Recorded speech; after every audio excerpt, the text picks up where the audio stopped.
चलिए दोस्तों, आज हम देखेंगे डीएलएड सेमेस्टर फर्स्ट के बुक हिंदी के चैप्टर नंबर 2 भाषाई कौशलों का विकास। उसमें हम आज देखेंगे वाचन का महत्व। इससे वाचन का महत्व से पहले हम ये जान लेते हैं कि वाचन क्या होता है।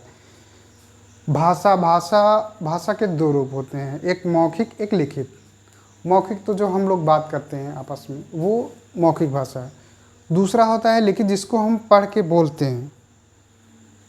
तो जो हम लिखित भाषा को जो पढ़ते हैं उसी को हम वाचन कहते हैं।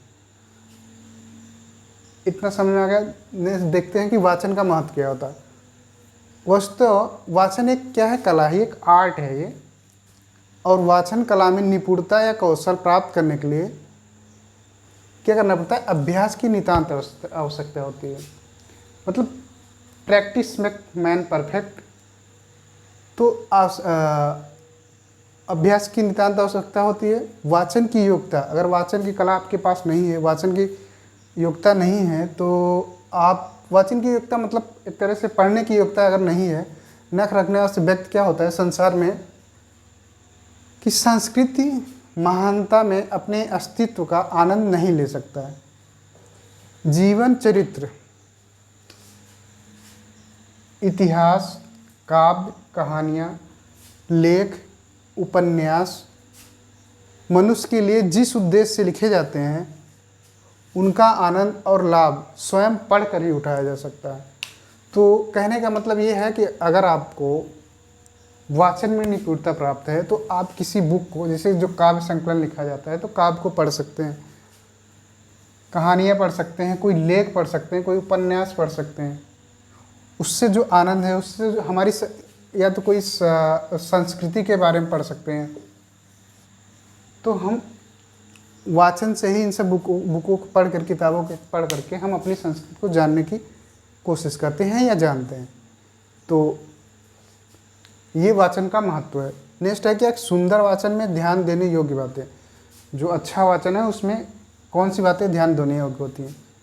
जैसे कोहनी पर 45 अंश का कोण बनाती हुई पुस्तक बाएं हाथ में आंखों से लगभग 1 फुट की दूरी पर हो। मतलब जैसे ये बायां हाथ है, अगर ये इतना 45 अंश, ये लगभग 1 मीटर की दूरी पर हो। अगर हम कुछ पढ़ रहे हैं तो 1 मीटर दूरी पर हो, ये एंगल 45 होना चाहिए। तो एक पॉइंट ये हो गया कि कोहनी पर 45 अंश का कोण बनाती हुई पुस्तक बाएं हाथ में आंखों से लगभग 1 फुट दूरी पर हो। दूसरा है पढ़ने की गति जो है न बहुत तेज हो, ऐसा नहीं कि बहुत तेजी के साथ पढ़ते रहे, न बहुत मंद हो, बहुत स्लो भी नहीं होनी चाहिए। नेक्स्ट पॉइंट है कि वाचन के समय अधिक उछल कूद अच्छी नहीं है। हाँ, मुंह सब विद्यार्थी की ओर घूमता रहे। मतलब कि अगर आप टीचिंग कर रहे हैं, वाचन कर रहे हैं, तो ऐसा नहीं कि आप एक ही व्यक्ति को, एक ही विद्यार्थी को देखते रहें, आपको सभी विद्यार्थी को देखते रहना है। वाचन का आरंभ और अंत मंद स्वर में होने चाहिए, जिससे बालक को आदि अंत का ठीक ठाक ज्ञान हो जाए। वाचन का जो आरंभ हो वो भी स्लो से स्टार्ट हो, और अंत जो है वो भी ऐसा फील हो, ऐसा लगे कि वाचन जो है खत्म होने वाला। वाचन के समय मेज आदि का सहारा नहीं लेना चाहिए। जैसे कि अब ऐसे खड़े हो जाएं, तो ये वाचन में नहीं आता है। अशुद्धियों को बालक से ही दूर कराने का प्रयत्न करना चाहिए। अगर कोई अशुद्धि है तो उसे बालक से ही दूर कराने का प्रयत्न करना चाहिए। चलिए, इसके बाद हम देखते हैं वाचन के प्रकार। वाचन के कितने प्रकार हैं वो देख लेते हैं। वाचन के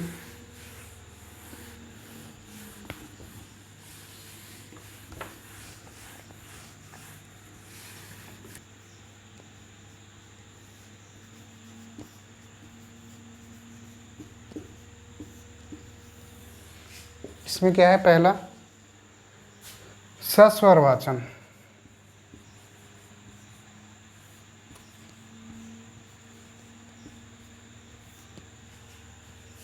दूसरा है मौन वाचन।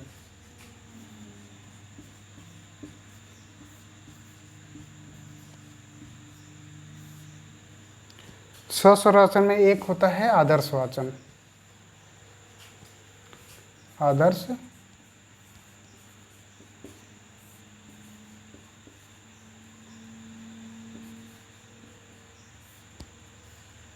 इसमें नेक्स्ट अनुकरणवाचन।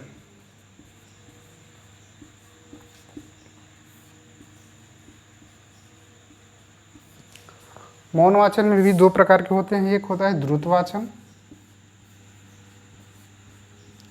द्रुत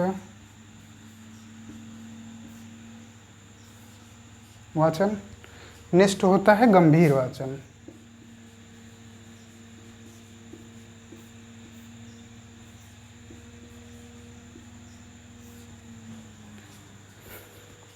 अनुकरण वाचन में दो प्रकार होता है, इसको हम ऊपर लिख देते हैं।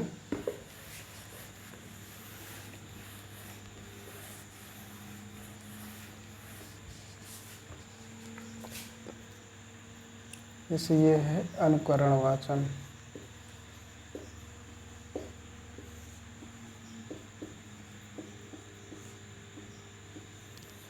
इसमें दो टाइप है, एक की व्यक्तिवाचन होता है,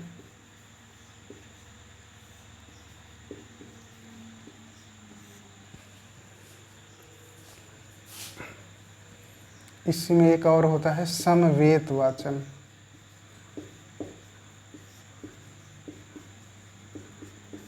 इसमें से कुछ जैसे कि सस्वर वाचन और द्रुत गंभीर वाचन, इसको तो आप ऐसे ही समझ सकते हैं। नेक्स्ट क्या है अब अगले वीडियो में बताएंगे।